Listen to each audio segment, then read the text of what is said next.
Butterflies, butterflies, and more butterflies. How can you attract more of them into your garden? Over the next 2 episodes, we're spending time at a unique reserve that not only maintains grounds for these pollinators, but also grows specific veggies you and I would eat to host caterpillars for various species. The white dragon tail is just gone. It's so hard to get. Yes, yes. Oh, there. I see.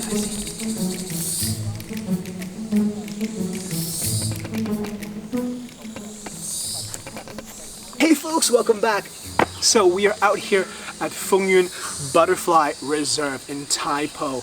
They have a 200,000 square foot space here that's dedicated pretty much just for butterflies. We're going to talk to Dr. Yao, the founder of this place, and we're also going to meet Eric and Gary, our eco guides for today. They're going to take us into the butterfly reserve and I'm going to see what I can capture. It's my first time trying to film butterflies. They also have an organic garden in there and Gary's in charge of maintaining it and setting it up. So we're going to talk to him as well about what they do behind that gate. Long known by locals and some nature photography enthusiasts as a hotspot for butterflies, 42 hectares of the Fengyun Valley is designated a SSSI, Site of Special Scientific Interest in Hong Kong.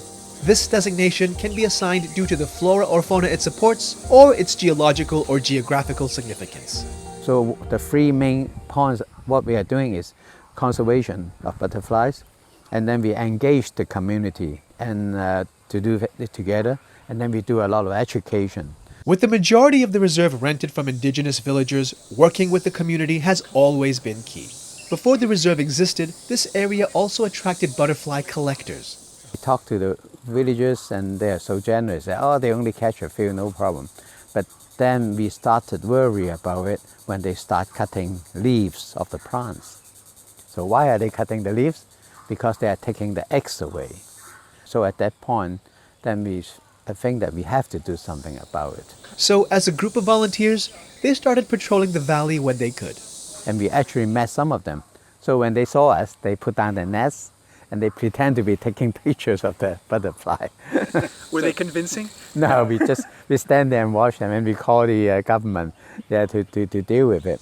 When an area is designated as SSSI, the development on that land becomes restricted. Many villagers weren't overjoyed with that outcome. But this project provided them an opportunity to receive consistent rent for their land while supporting local ecology. In fact, this type of arrangement became a model for other NGOs as well. So this actually becomes a policy they call it the new nature conservation policy. So they give us more resources to do it better. The sun now coming out, my challenge for the morning is about to begin. Capturing on camera one of their star species, the white dragon tail, a swallowtail butterfly native to parts of South and Southeast Asia. So this is a very special kind of butterfly. It's very small and it flies very fast. So when it flies past you, you thought it's a fly or something. And it's very difficult to take a good picture of it because it flies so fast. It doesn't stop. The only time that it stops, be a good boy and let you take a good picture of it is when there's a bit of water and then they start drinking water. Okay, so Gary. Yes. We're gonna head up now? Yeah. Okay, it's gotten really bright. So it's good because the sun's out now, which is a big deal for us because we're going into quite a shaded area. So it may be hard to see them or they may not want to come out. But now that it's sunny, we should have better luck. Right, Gary? Yes. Good. I was listening. I was paying attention when he told me earlier, so. Making a left once we leave the visitor center, we follow the signs up the path to the reserve, which is divided into two main parts. Phase 1, a nectar garden that once was rice paddy terraces, and Phase 2, an abandoned orchard close to the village's feng shui woods. Just there. Move quite fast. Yes.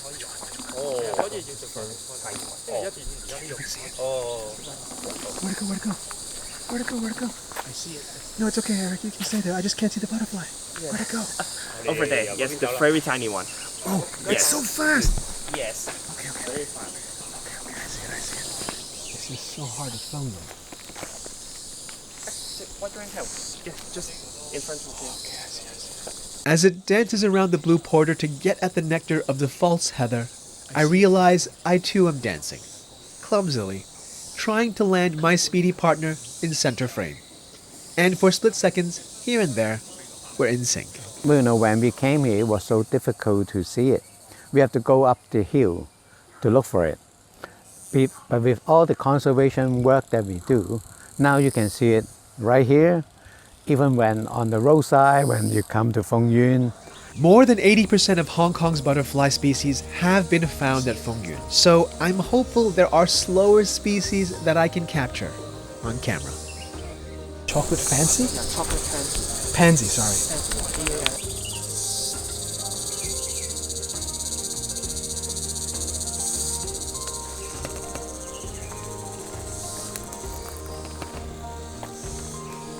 Been out here for a little bit.